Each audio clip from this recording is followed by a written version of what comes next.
Manchester United came out swinging. And who needs Harry Kane more? Tottenham or City? Let's find out. This is Red Card Radio.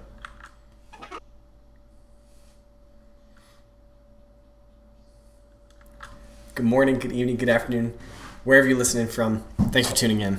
Red Card Radio is a weekly look at the Premier League from three friends who support different clubs. My name's James, and I have the unfortunate task and joy of supporting Arsenal. Up top, here with me on the top row, is Brad. He supports Chelsea, and down there fiddling with his microphone, making all that lovely noise for the people to listen to, is Sean, and he supports Tottenham. Very happy Tottenham. How are we doing, boys? How's everyone feeling today? I'm feeling invincible. Yeah, that's me too. Yeah, me too. Yep. You guys are stupid. You guys are so dumb. Real question is, how are you feeling? I guess we'll get to that, right? We'll get to that. I mean, I've certainly had better weekends of football. I'll just leave it at that. But I will say the nice thing about Friday night football, or the Friday game, is that if your team just shit the bed, then you just screw it. Don't have to watch anymore this weekend. That's kind of the way I was this weekend. But let's look at the league table, because that's what we're supposed to do here. As unfortunate as it is. But yeah, like I said, Manchester United, they had a really good first match week.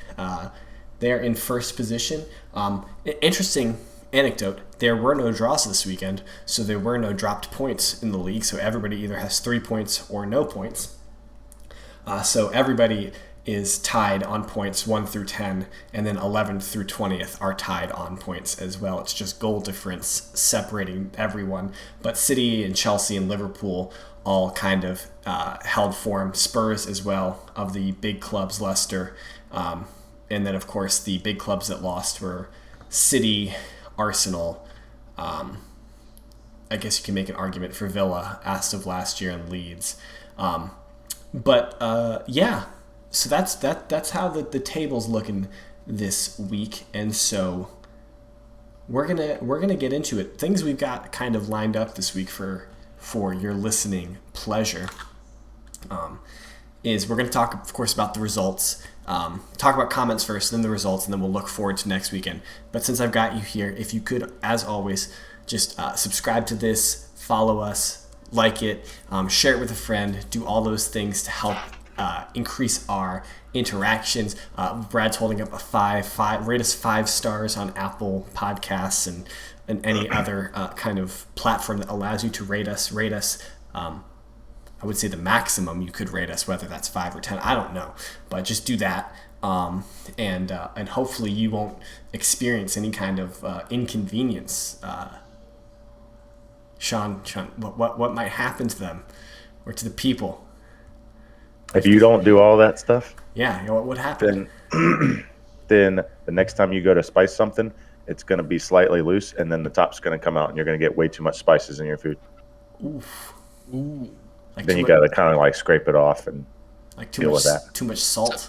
Yeah. So you would say they would be salty?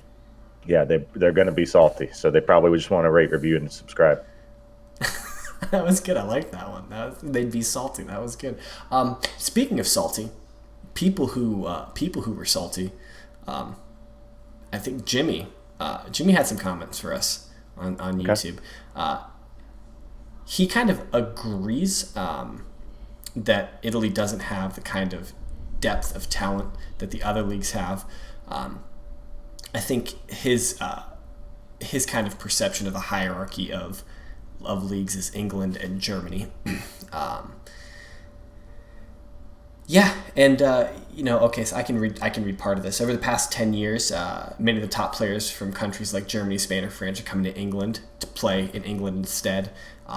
He thinks that's mostly due to the absurd contracts that can be on offer in England. And players seem to come to England or go to one of the big three in Spain for a payday. Italian clubs, he believes, just aren't willing to pay or spend as much money on foreign players, but that their crop of homegrown players is very good. And he watches a lot of German football as well, and he turns to talk about Bayern Munich and how their business model is to kind of buy up all of the national team from the rest of the league. It is. Yeah, and that's still their MO. Yeah, I mean, I don't think. I think he kind of generally agreed with a lot of the points you were making last week, Sean, about Italy. Because this is specifically kind of in my reading of this comment, kind of in response to your, I don't know, like diatribe last week about Italy. Yeah, I can kind of respond to them both because I wanted to include Will. So if you want to touch on Will's, yeah, and then I'll respond to both. You know, we expected him to be a little bit more defensive of Italian football, I would say, but I was bracing for impact. he was pretty level-headed about it. Was that we're never going to really be able to tell if the bottom level Italian clubs are as good as the bottom level English clubs because they'll never play, and that the Premier League has a lot more money, so you expect them to be able to attract better talent, but that Italy might have a leg up in terms of scouting, and he said specifically in South America. But yeah, you said go hit him. Yeah, I was just gonna touch on both at the same time, just to make it a little easier. But yeah, Will's right. That they kind of Will's right because of Jimmy's point. They don't have the money to spend, so they have to be able to scout well. Yeah. And they end up pulling, a lot of good players from Africa and South America and just other European countries, but just generally international players, not just their own Italian players. Yeah. They obviously scout them well, but they do have a really good track record of a lot of those teams being able to pull really good players. But like I said, to Jimmy's point, it's because they have to. They can't afford to just go drop money on, well, I was going to say Ronaldo, but then that actually happened. But yeah, that was kind of an outlier, though. I mean, it was an outlier. Well, to be fair, Juventus does kind of have a history of making big expenditures, at least recently. Not like PSG level expenditures, but they spent, I think, like 90 million euros on Higuain, like a season or two before they got Ronaldo.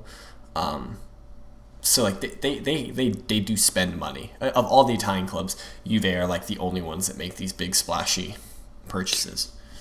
But like clubs like Atalanta, Genoa, Fiorentina, Napoli is another good one. Lazio, they're really good at finding that talent. And it's the only reason that they're very good. Yeah, you think you spoke about Napoli? That's who Juve bought Higuain from, and he's South American, so boom, big payday for Napoli. Yep. But Italy seems to kind of have a similar issue or a circumstance, I guess, that is also prevalent in Germany, in that like all of the German stars play for Bayern Munich, like a good portion of the Italian stars play for Juve, or at some point were represented like in the Juve system. Juve tends to attract a lot of the Italian national team, probably because they're the biggest club in Italy. And that makes sense.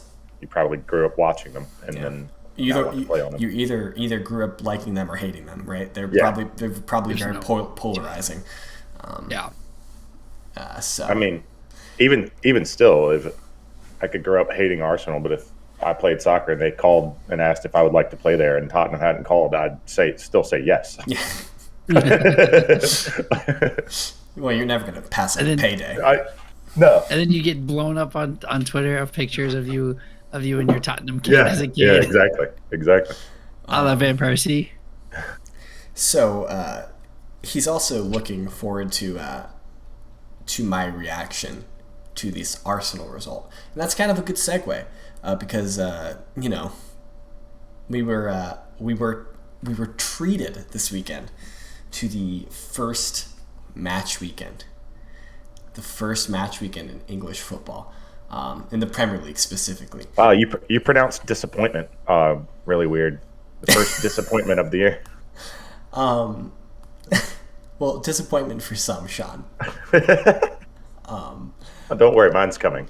But yeah, yes, true. But okay, I'm just going to quickly go over all of the results for our listeners.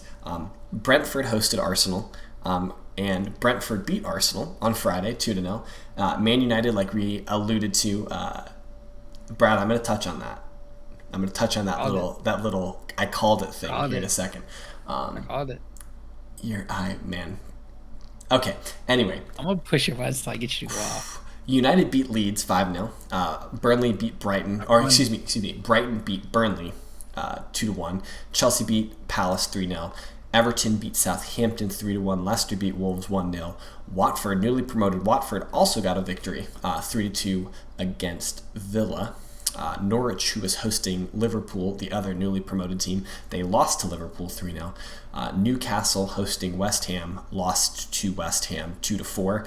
And Spurs beat City 1-0. So those are the results of the weekend. We're just going to go in chronological order for the interesting results, which brings us to Friday, the first game of the Premier League season. And Arsenal were defeated. I believe that I predicted a 6-0 victory for Arsenal. I thought you said 7. I said 7 subsequently in our text message group that might be afterwards when it came to light that both Lacazette and Aubameyang were injured. So it was a good Friday. It's a really exciting Friday morning, getting ready for Arsenal, and then the reports start coming out that both Laka and Oba are injured, or excuse me, are sick, are unwell. Are unwell is the comment and won't feature. And you're kind of like, unwell? What does that mean? What does that mean? Well, I mean, I don't want to speculate on why they're sick, but like you're telling me that these guys who spent the entire offseason, like in the entire preseason at Arsenal, they were there day one because neither one of them had internationals, and you're going to get sick the night before the first game of the season? Salty about that. And then we just go out there, and the three of us were texting throughout the match, and I was saying that I thought that Arsenal seemed to be fairly in control first 20 or so minutes, and then we just poor clearance. Right back gets beaten, and Leno gets beaten at his near post for the first goal. Seemed a pretty typical Arsenal goal there, like failed clearance that turns into a kind of a cluster goal. And then don't get me started on that second goal, man. Like championship level, like at its finest, the long throw. Arsenal are historically terrible at dealing with long throws. And I don't know anything about Brentford, and neither does Brad. Regardless of what he's going to try and tell you, he knows nothing about Brentford. He knows nothing about Brentford. And I don't know if the long throw is something that's particularly important to Brentford's game. I will find out over the course of the next couple weeks. But Arsenal are just traditionally really bad at dealing with long throws for whatever reason. I don't know what it is. But we just suck at dealing with long throws. And we got beat by a long throw. And honestly, like the interplay between our top three was really bad.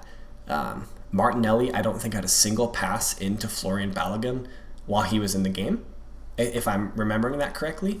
And my biggest takeaway from the match is that Kieran Tierney, it's so sad that he is so good, but on such a bad team.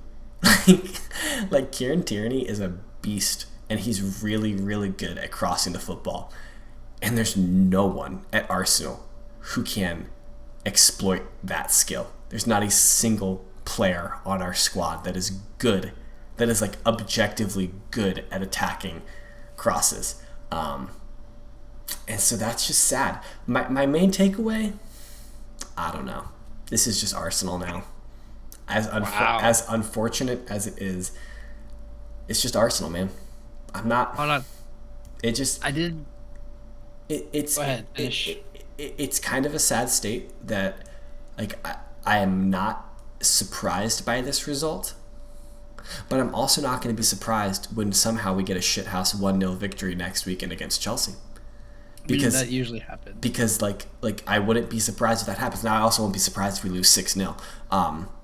Like anything can happen, especially since apparently Aubameyang and Lacazette are still unwell. Sounds like quarantine. But I didn't put all of Will's comment on there, so I wanted to finish reading the sentence as you just said.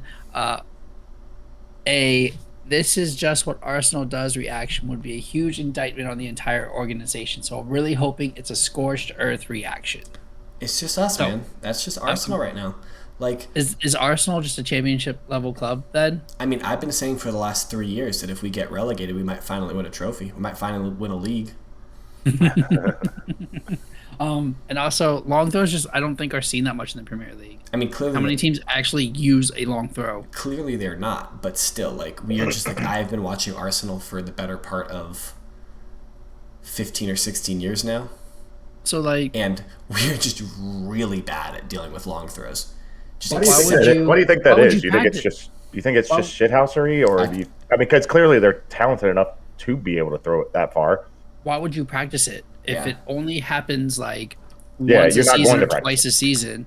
Why are you practicing it? And if you are, and if it is happening, it's because it's down by the box and it's being thrown into the box, so you're defending a corner. So you don't need to practice it because you've already practiced it when you defend corners. I think it's just, at least under Wenger, the last few years, we're zonally marking set pieces. And if the ball, like in the way that it was scored, the Brentford goal was scored, the ball hit the ground, I believe, and then like bounced over people, and then there were just like 4 Brentford players just there to head the ball in, and there were no Arsenal players there. So I just think that there's no one who's just winning it. Like there's no one who's like just going out and winning the first ball, and I think that's the problem. And then if the ball bounces or gets headed on, it's a disaster at that point. It's just anyone. Like you never know what's going to happen. But yeah, I think the only time you really see the long throw in the Premier League or like at the high level football is in like the cup competitions, and maybe against lower level like newly promoted teams in the league. Like we might never see another. Like it's not like Chelsea's ever going to do a long throw against Arsenal next week. That's just unless they just scout Arsenal and know that Arsenal are just really bad at it. Like that might be a good thing to do. No, but like, so I do want to respond to Will's point about like the scorched earth thing. I tend to not like to look at the table or react to like positions in the league until about 10 weeks into the season. Like I think everything's so volatile right now. Like one loss or 1-1 could put you from 16th to 1st. You know what I mean? Like depending on how results shake out, like Arsenal could be 3rd this weekend.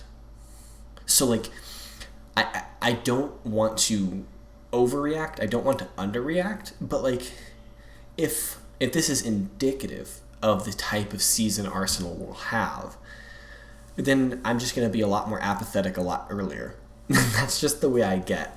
Like it tends to be like February, March when I start to when I realize that we're not really playing for anything, and it could come a lot sooner if because we're not playing in Europe, and I guess we just need like 35 points to survive. Is that like, I don't know, is that just an indictment of Arsenal? Probably, but I don't know. Maybe I'll have a scorched earth response in 10 weeks. I don't know.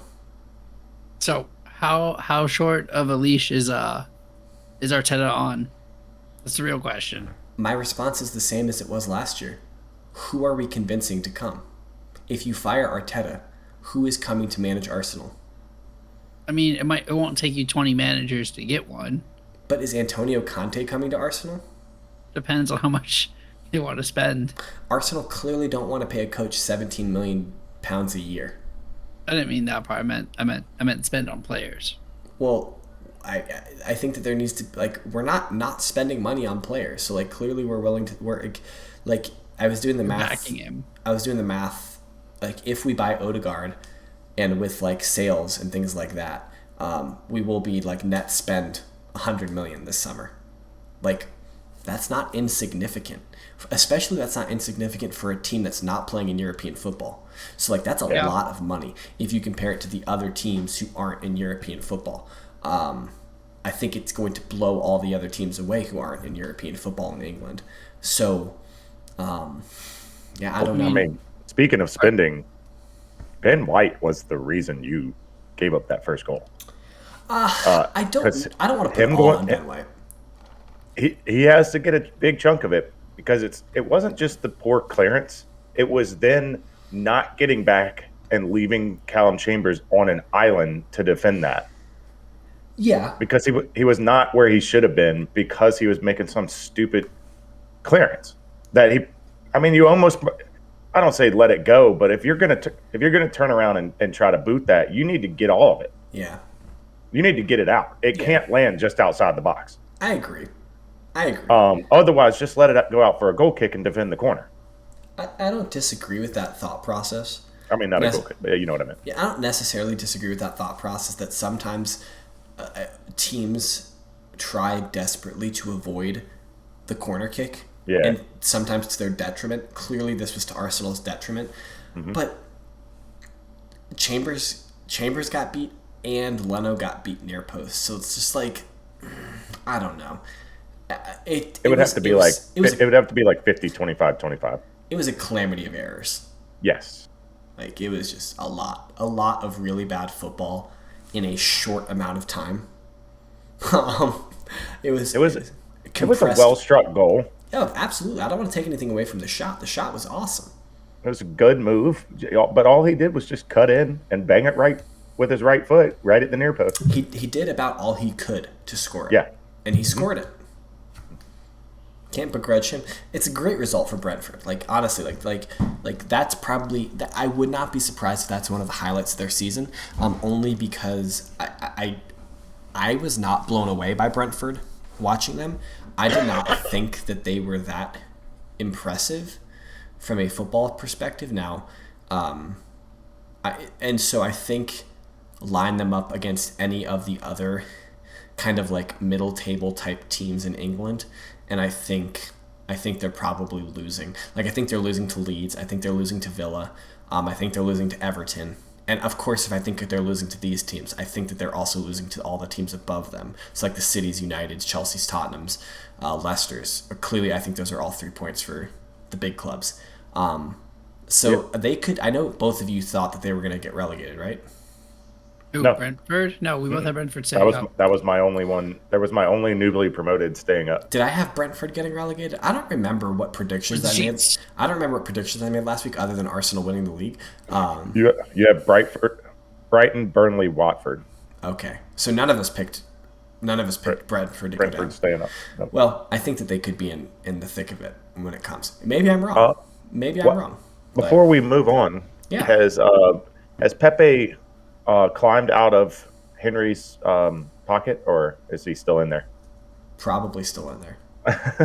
You know who was Man, you can't have your most expensive transfer getting shut down by a championship wingback. So, agreed. But I one of my Arsenal friends made a really good point about Pepe is he hangs on to the ball way too much, which was going on because the combination of that wingback and Pinnock had a great game too, by the way. But them collapsing on him, he said, shout out to Tom. Tom was like, in other sports, when you get, like basketball, you get double teamed, somebody else is open. Yeah.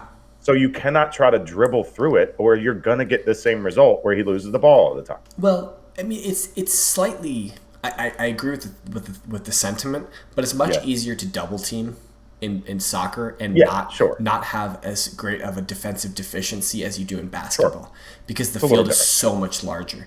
And generally the way it is like the defense is shifting over to and especially with Pepe because he's on a wing and he's generally like on a wing by himself, like he's going to be pretty isolated and maybe the open player is Kieran Tierney on the and so he's gonna have to make a huge cross-field pass, and if he's double teamed, it's not gonna happen. I will say about Pepe though, he and Emil Smith Rowe, their interplay and their link up, I thought was really good in the match. I thought Emil was phenomenal. I thought he played really well, and I think he wore that number 10 shirt with.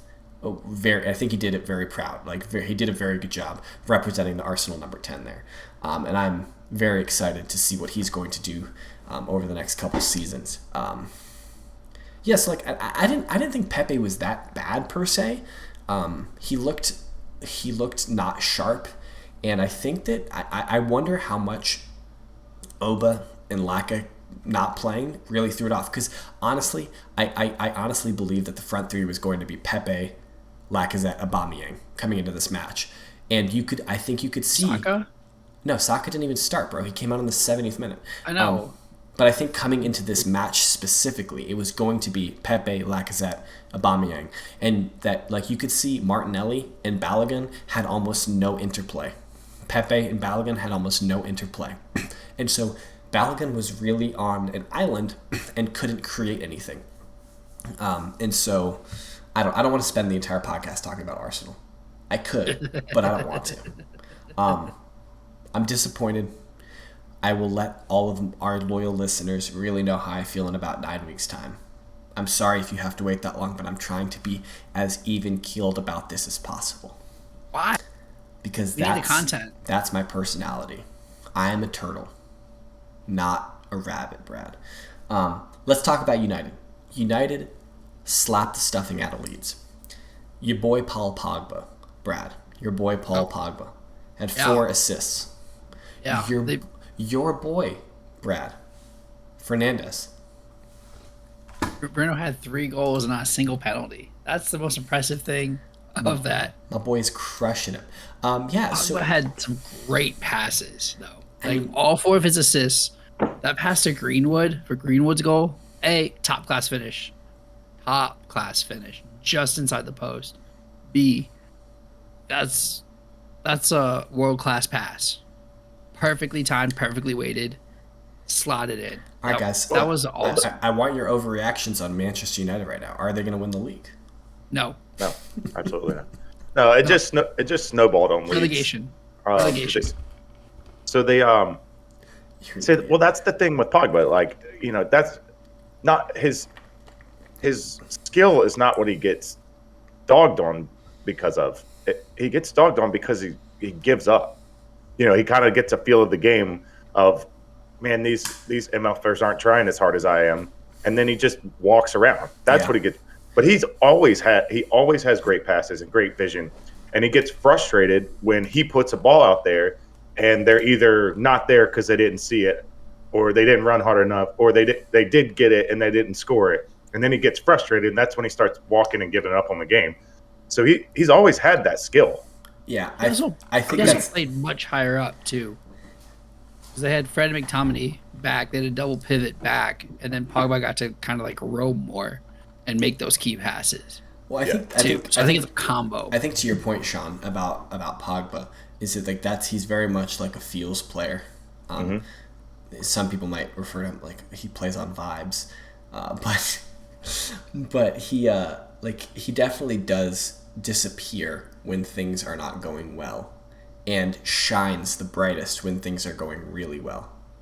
Yes. And if you're up, 3-1, you have a little bit more freedom to be a little bit more creative and not necessarily worry if the outcome is not what you desire. And I think a player like Pogba is a luxury player in that sense, that it thrives where he's allowed to try things and there's not a great amount of threat if he screws up. And I don't mean to call Pogba a luxury player in the sense that he doesn't, but sometimes he is a luxury player anyway. But yeah, no, I thought, I will completely own up to this. I didn't watch the match because I was in my feels about Arsenal. But that was your overreaction. There's your overreaction. We didn't get to see it. It was just a snowball. That's if listeners at home didn't watch it either. Leeds score. They're down 1-0 at half. They score right out of half. I think it was the 49th. Yes, yeah. draw game, and then United answer immediately, 52nd, 56th, 60th, and then like the 68th. Yeah. And it just got out of hand for Leeds. Yeah. It just was all of a sudden. But I mean, that's a really good result for United. It's a really good result for United. It's a great way to start their season. Yeah, I don't know. Yeah. Then we got a relegation 6-pointer. Yeah. I think I picked Brighton to go down, and they beat Burnley, and I think you guys picked Burnley to go down, right? Yeah. So you got Burnley in there too. So oops. Yeah, it's probably a good result for Brighton as well. None of us have anything to say about that match. Let's be honest. No. Loyal listeners, we should do better. We will do better about having more to say about teams that aren't necessarily ours. But no, I don't know. I don't know if I could be asked to watch Burnley play Brighton. I don't know. It's tough. Brad, talk to me about this Chelsea Palace game. Crystal Palace, who's the bane of Sean's Tottenham's existence. You guys got the victory. What's going on? James, do you want to know how to deal with a championship level club? Brad, when was the last time Crystal Palace were in the championship? You wipe them out 3-0. Okay, cool. Good talk, Brad. Good talk. Just wanted you to know you don't give up 2 goals. You score 3. They've been up. Was it probably 2011, 12? It's been a while. 13, somewhere around there. They've been up for a while. Yeah, 7, 8 years. It's been a while. And again, and another academy graduate plays, scores a goal against man of the match. That was exciting to watch. But the bigger news for Chelsea, because that was an expected win. I don't think any of us are shocked. Right? We came out, we played good. We dominated the whole game. We dominated possession. We passed, we moved, we scored. We got out of there. But the bigger news is Lukaku back again. Back again, I think is what the hashtag is. It's and officially here's official. The crazy thing, right? Because we talk about Tottenham's net spend. Chelsea's positive right now in terms of net spend. So buying Lukaku for almost 100 mil, and we still got more money to spend. And I think if rumors are true and we sell Zuma, Koundé we should still be net zero. Maybe like 10, 20 mil spent, but not a ton. I need to verify this. That sounds. Okay, let's do it. No. I'm doing it. I'll pull it up. You keep talking, Brad. You keep talking. I'm pulling up transfer market. I can do the math. So essentially, transfer market will do the math for us. Romelu cost us Tomori, Victor Moses, Brad, stop talking. And Giroud. It doesn't have any of the transfers on there. No, because it doesn't have Guahi. It doesn't have Tomori. It doesn't have Livramento. It doesn't have Victor Moses. It doesn't have Giroud. Oh, transfer market has and it Chelsea doesn't have negative 87 million right now. Okay, you sell Tammy for 40 million. That's 40. You still negative 50 million. Also, why do you still have Victor Moses? And you've been loaning him out you've been loaning him out to Italian teams for what feels like 8 years. He's in Russia.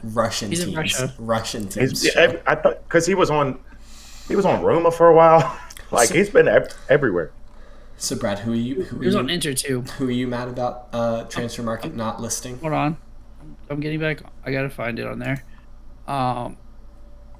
They are missing Guahi for 21.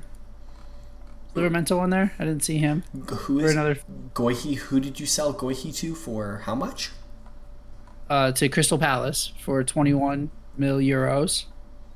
Wait, why would that be listed as departures? No, what I'm saying is why would it be listed as euros if it's a English transfer? Okay, because he was Chelsea U23. That's pounds. Yeah, that was on loan to Swansea. Won Swansea Player of the Year, and I think Championship Player of the Year last year. Wow, interesting. Chelsea's U23 is listed as its own entity on Transfer Market. That's probably why it's not showing up some of them. Let's see how much their let's see what their surplus is. Anyway, we digress. Anyways, we're way too far into the weeds, but Lukaku hasn't cost us anything. If and when we get Koundé over the line, it might cost us half. So we're starting the season great. We're backing our manager, and we won a trophy this week in penalties. We beat Villarreal. The Kepa redemption storyline is here. I'm here for it. So then we can sell him for another 30 or 40 mil and get back some of that 72 mil. I'm here for it. Who in their right mind is paying that for Kepa? Marina, look, like you said, we bring out the checkbook for whenever we go to sign a player. Hey, what's the release clause? Okay, we'll pay it. But then Marina, when we're selling players, nope, it's this much. Nope, it's this much. She makes deals happen. But overall, I'm super happy. Second on the table.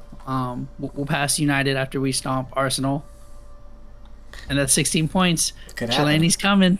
Chiellini's coming for you, Sean. Who is it? Chiellini. Sorry, Chiellini. Chiellini. Say his name right when you wear the shirt. Who's Chiellini? I've never heard of this Chiellini character. Chiellini. Wow, I don't know why I stay around you, Brad. It's been a while since. Hey, listen, it's a new season. New botches. Let's go. Seems like they're all the old screw ups. Yeah, it's all the old Italian clubs. So I don't know why I fight Sean so much on why Italian soccer is good. I can't pronounce any of the names. So think about this Watford Villa result. Watford, newly promoted, beats Villa. Villa started last season super strong. They kind of tapered off at the end of the season. Finished 11th, I believe. But Villa's had this really tumultuous summer. They've made quite a few signings, but of course they lost Jack Grealish. And so they start off their campaign losing to Watford 3-2. Clearly not a good result in my estimation. But clearly this is way too early for me to be asking this question. But I was texting with Tamzid, you guys. But I don't think Villa's going to be very good this year. I think that they're going to have a bad season. I think last year was an outlier, and that this year is going to be more back to average. But that I think that they're going to struggle this year. I don't think they're going to be in the relegation battle, but I think they're going to kind of be like a Crystal Palace from last year, where they're just kind of like middling around 14th, 13th, like all season. That's just that's my initial gut feeling about Villa this year. It was 3-1 until a 97th minute penalty for Ings. So that scoreline isn't even indicative of how much Watford beat Villa. Yeah. And we said this all last year. They were one Grealish injury away from relegation. Now they sold him. We'll see what the 100 mil does. They invested well. They got Buendia. They got Ings. But I think that they're going to just have issues. What does Ashley Young do for them? I don't think much. He seems to be spent in my estimation. And Leon Bailey might be a good signing too. We'll find out. Yeah, of course. But I don't think you're wrong that they invested well. But again, with Chelsea last year with Frank, it takes time to bake everybody in. So. Yeah, well, I think I'm with you. I think Dean Smith's a better manager than Frank Lampard, so I think he'll be able to figure it out faster than Frank Lampard. Needs some more seasoning. Frank needs some more seasoning. You're not wrong. But I don't know. I don't expect much from Villa this year. Maybe I'll be able to have a better hot take in 9 weeks about that. Liverpool, I know you picked them to win the league, Sean. They beat Norwich 3-0. Is this the start of the Klopp machine just kind of crushing? Yep. You think? That's what's happening. Do you think that we can read too much into them beating a championship team 3-0? No. They're just going to get back to form as long, like Tamzid said last year, if they can keep butts in the seats and keep Anfield jumping. That's a lot of emotion that really helps Liverpool. Yeah. A lot. Yeah. For sure. So if they're still butts in the seats all year, they're gonna be right there in the mix. And and then they look good against a newly promoted team, so there's not much to take away from that. But it's a good start. It's what they're supposed to do. So I think the elephant in the room from this last weekend is definitely the City Spurs result. I think that's probably the biggest. I don't want to say it's a shocking result, but I think that's like the most unexpected result. Maybe Arsenal losing to Brentford was more unsurprising. I don't know. But that's a great result for Tottenham. It's a fantastic result for Tottenham. Beating City. Anytime you beat City, it's a great result. Especially with the form or with the Premier League champions. They spent a lot of money. They reinforced this summer. That's a great result. So I was joking about this in the intro, but like, who needs Kane more? Who needs Harry Kane more? Tottenham or City? Tottenham. It's Tottenham. So interesting, you guys both say that. I've been seeing a lot of chatter on Twitter talking about how Tottenham made it to a Champions League final without Harry Kane, essentially. And Harry Kane comes in the final, and you guys lose the Champions League final. Granted, that was to a ridiculously good Liverpool team, so I don't know if that's necessarily indicative of Tottenham's reliance on Harry Kane. But that you guys have beaten City a lot recently, or like you've played really well against City without Harry Kane. Like, since Pep or Mourinho or someone referred to Tottenham as Harry Kane's team. I wish I had saved this tweet so I could reference it better. But that since that moment, since I think it was Pep referred to Tottenham as Harry Kane's team, like, I don't think he's beaten a Kane-less Spurs, a Spurs that didn't have Harry Kane in the lineup. I don't think that Pep has beaten Spurs. Even with him in the lineup, since he's come into the league, he has lost every time he went at Tottenham, whether it was White Hart or the new stadium. Yeah. Really? With a 12, I believe it was 12-1 aggregate over those 7 years. Wait, what? So over the last 7 years, Since he's been in the league, Pep has not beaten Tottenham in the league at Tottenham? Yeah, not once. That's insane. Yeah, we get all losing done when we go over to... Yeah. Oh, we lost Sean. We lost Sean. What? That seems like I need to see this. That seems weird. That seems like a crazy statistic. But no, I think this was really kind of a surprising... When I saw that Spurs had won, I was really shocked. And XG says that they should not have won either. Well, XG is stupid. I think XG said that they should not win. That's the dumbest thing you've said tonight, Brad. You've said a lot of dumb stuff. What I was saying was expected goals of City was like 2.5 to like the 1.3 of Tottenham's. Okay. That's what I meant by that. Okay. So that sorry if I said it wrong. That's what I meant to say, and I think that's been the trend for the past like 5 games, because I saw a tweet about that, where it's been like 5-0 the past 5 or 6-7-0 for the past 5 games. Okay. But City's expected goals was like 12, and Tottenham's was like 3. Okay. So, Sean, can you hear us again? Yeah, I'm good. Okay, cool. So yeah, it's definitely a surprising result. Tottenham played very scrappy, and that goal, I mean, it was a great shot, but like Ake didn't play it well.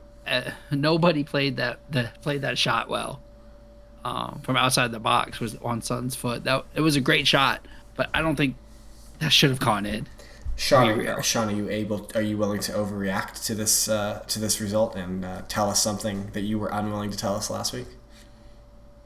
We're winning the league. Yeah, there we go.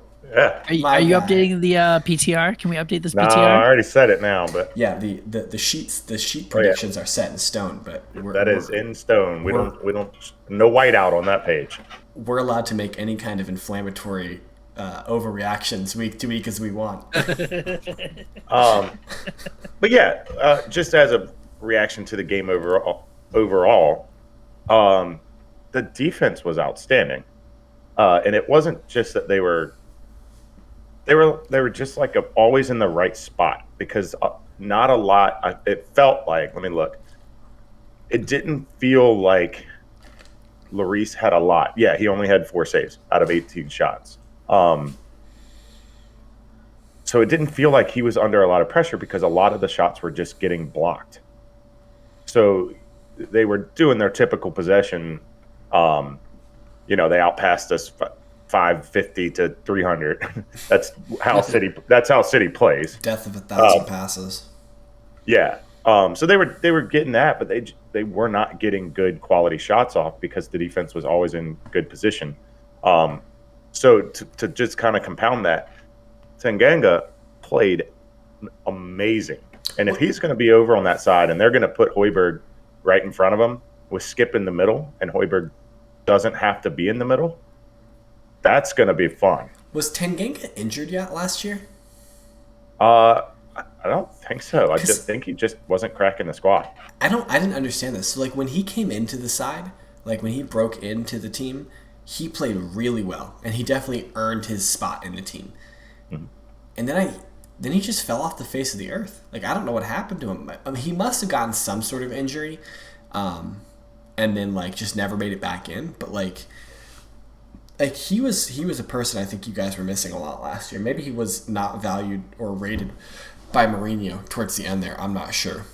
Surprise! Mourinho not rating academy players. But the thing about it is he broke into the team with Mourinho. Like, Mourinho was the one who gave him the shot, and he was playing really well. If I'm remembering All or Nothing correctly, I think that he got an injury at some point during the end of the first season, that he was playing a lot. But anyway. They also put him at right back instead of center back, which is what he came up with. So I guess if you just don't have a right back, you just play a center back over there. Yeah. Because Reguilon likes to get forward anyway. So that would kind of make it like a de facto back three. Because they're just going to shift over when Reguilon goes forward, which is what he was doing a lot. But welcome back, Skip. That was a heck of a game from him. I don't know if you guys watched it the whole 90, but Skip had a heck of a game. And that was a big question mark too. That was kind of like an addition without an addition, because he just came back from Norwich loan. Had a great year last year too, so I was pretty excited about that. Other than that, the only other takeaway is it was good to see Romero come on, and I wanted to see Brian Gill. So, right, Sean, $120 million question for you, or £120 million question for you.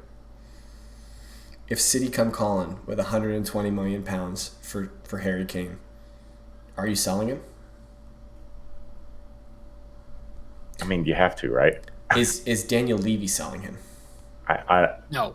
He keeps saying no, but it's a lot of money. It's a lot of money. I think at this point in the transfer window, though, it's too late to sell him. Yeah. I don't think that you're not going to have time to get a player out of that. And the problem is that if everyone knows you just sold Harry Kane for $120 million, every other striker that you're going to try and sign is $20 million more expensive than they should be. And they know you're running out of time, so you don't have time to negotiate. Exactly. So I think at this juncture, Kane is staying. I think if this was in early July and City came in with an offer that was absurd enough in early July or even early August, I think that there could be a conversation about that. But I think at this point, I think Kane has to stay at this point, because I just don't think you guys can replace him in time. It was never confirmed by anybody credible, but there was a lot of rumors swirling around close to 100 mil and Gabriel Jesus. which would have been at least better. You get you get a player. You get a decent player who could probably be a backup for somebody that you're going to go get with that money. Hey, I got Eddie Nketiah. You guys wanted Eddie Nketiah? I'll give him to you. We had Tammy. I'll give you a deal. I'll pay you to keep him and play Willian. Okay. I mean, I'll throw a Willian in as well. He said, and play Willian. He said, okay.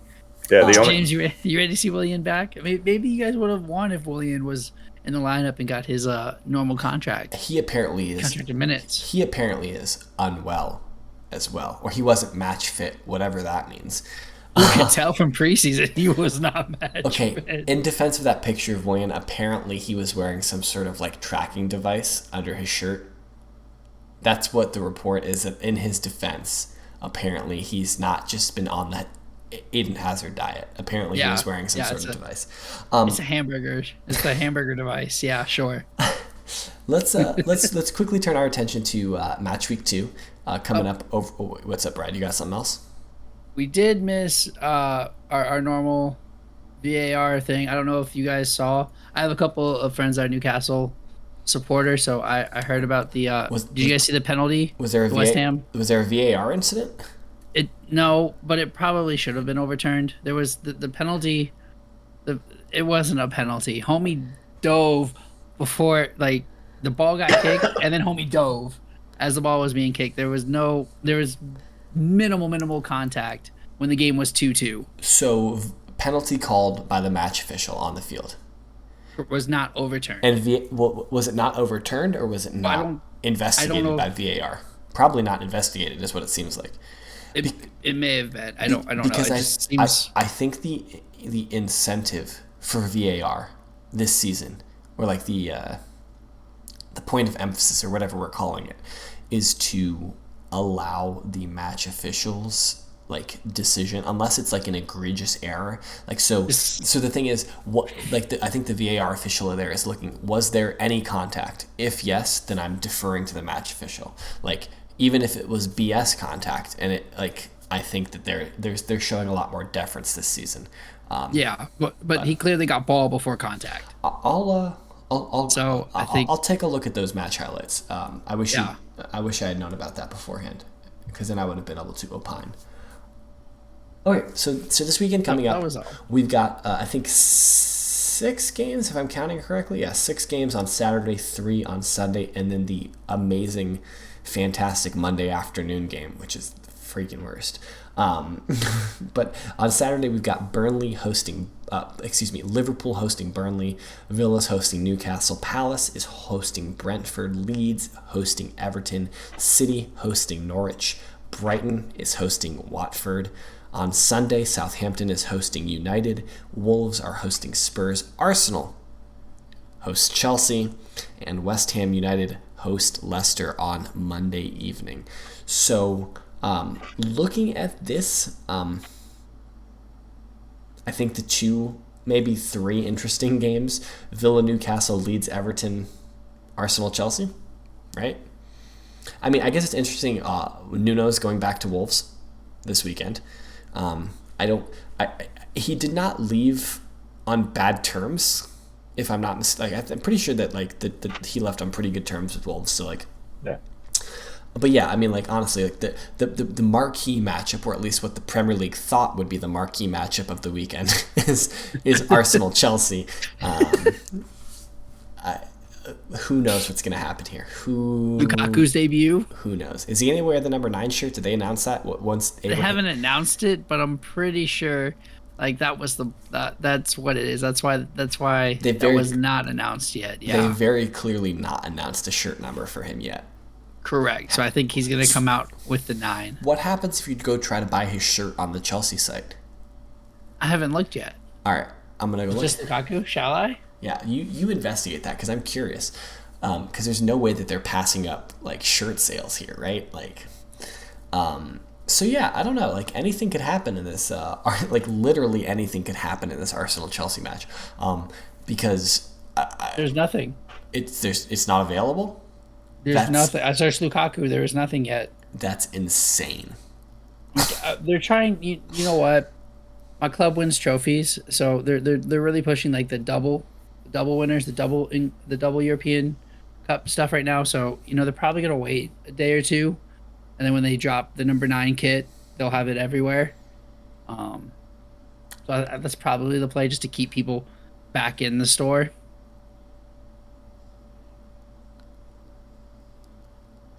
That was stupid, man. How was that stupid? We won the Champions League and the Super Cup. How was this stupid?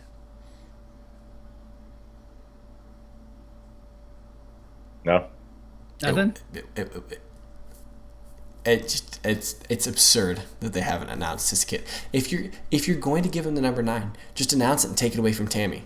Who cares? He's not staying. It's already at the club. gone from Tammy. Tammy's already signed to Roma. Like it's official. Is it? I mean, I'm pretty sure you think it's Fabrizio. You think it's Fabrizio official, but like until Chelsea make a post about it, it's not official. I think they did. No, they did. Mishi. Anyway, it doesn't matter. Yeah, I don't know. I literally anything could happen in this Arsenal Chelsea match. Arteta, I don't think has lost to Chelsea yet, and if I'm not mistaken, which I'm not, over the last 3 matches against Chelsea, Arsenal are 3 victories. So anything can happen. But clearly, this is not a good match. Not a good time to be playing Chelsea if you're Arsenal. But it wasn't back in December either, when you guys beat us. Like, what was it, 2-0, 2-1, and it started the downfall of Frank. We beat you in the FA Cup, and then we beat you in like December. I meant in the league in December, yeah. Yeah, and then that kind of sparked our resurgence, and then we beat Tuchel in like April or something like that. Maybe it was March. I don't remember. But I mean, like that was not. We beat you on like I think a defensive error, like just passing the ball to Lacazette or something like that. I don't remember. I think I'm pretty sure that was Tuchel's first loss, right? It was. It was. Yeah. Oh yeah, there it is. And we were hoping that the wheels would fall off after that, and they did not. No. I don't know how you guys feel. I think the Palace Brentford, I'm going to have to keep an eye on that to see if Brentford's got it, if they were just up for the first game. I think not that Palace is such a great test, but if you're going to claw your way out of relegation zone, you need to beat teams like Palace. I say that maybe that's more like the level. Yeah, that's if you're better than that, you need to go there and beat them. Okay. And now they are away too, so it's not like the first home game in the Premier League in 70 years. I think 74 years. That'll be the litmus test because Palace last year was an off year, but they usually have okay talent. They're normally around that 8 to 11 range. Yeah. Normally, last year they were awful, but I just think that's a good litmus test of if they're actually good. Yeah, I agree. And then Leeds Everton, I'm interested too because Everton had a surprisingly good opening game, the 3-1 victory, and Leeds are going to need a bounce back game to find out are they really 5-1 bad. I mean, granted it was United, but United wasn't beating a lot of people 5-1 last year, and their team hasn't changed too much. Did Varane play? No, it was announced. I know before. Okay, I know. Their other signing played. Sancho came on, right? Yeah, he came on in like the 75th, I think. So that team's not too different than last year. So, I think that's another one to kind of just keep an eye on the side. I mean, I agree with you about this Leeds Everton game. I think that could be a pretty good game. Yeah. And I think those results are going to happen to Leeds every now and then, just because that's how they play. Because go forward, and I think what happened was they got that goal and like, okay, we're in this, let's go forward, and then a couple great passing knocked them right back down, and then it just steamrolled like you said. So I'm not gonna read too much into a 5-1 to United. We'll see if this leaves Everton if it continues, especially away, especially at Old Trafford. I'm not going to read too much into that. Yeah. But yeah, I don't know. I think this is a pretty. I don't want to call it a lackluster weekend because there aren't lackluster weekends in the Premier League. But West Ham Leicester has to be interesting. Like I know it's a Monday night game. Leicester's but gonna slap West Ham. I just don't rate West Ham. I never have, never will. Right, but David Moyes, but if we're going off of finishes from last year, right? then Leicester's gonna That's slap. a 6-8. Okay, That's a 6. That's a 6 versus 8. no, it's not. It's it's 5th versus 6th, isn't it? Was it? Yeah. Because Arsenal were both Europa League. Tottenham were 7th. West Ham were Correct. 6th. Yep. Leicester were 5th. Yep. Yeah, so it's 5th versus 6th. So I don't see how that's not an interesting game. That's Europa League talent. No Jesse Lingard, bro. Just saying. But yeah, you guys. I don't know if this ever happens to you, but I just looked over at Southampton United and was like, in my head, Southampton are still in the Premier League. How the hell are they still here? they survived. Because there's been worse teams. They survived last year. This might be the year. I just kind of looked over and was like, wow, they're still around, huh? We'll see. Losing Ings might be the downfall there. Yeah, I don't know what their transfer policy was. They lost Bertrand, they lost Ings. Like, I don't know what their Bertrand didn't resign. Okay, That was different. They offered him and he just was like no. But I mean, it's still gone. that's still losing the player. yes, but it's not like sold player. Yes, like Worse, in my selling Danny Ings to another Premier League team, like that's a questionable decision, right? Very. But I mean, they still lost those players. I don't know. It's we'll have some opinions for you next week. But I think that's all we got tonight, boys. Okay. Yeah. So if you're still listening, and we really appreciate it if you are still listening, if you could like, comment, subscribe, rate it 5 stars, all those good things. Reach out to us on Twitter. That guy right there, that's at KSBradG. Down below us, that's at Whiteheart_Sean. As always, I am at James Tiffany. That's all on Twitter. We collectively on Twitter are at redcard_radio. So reach out to us on Twitter. And yeah, we really appreciate you guys tuning in. And we'll see you next week. Have a good evening.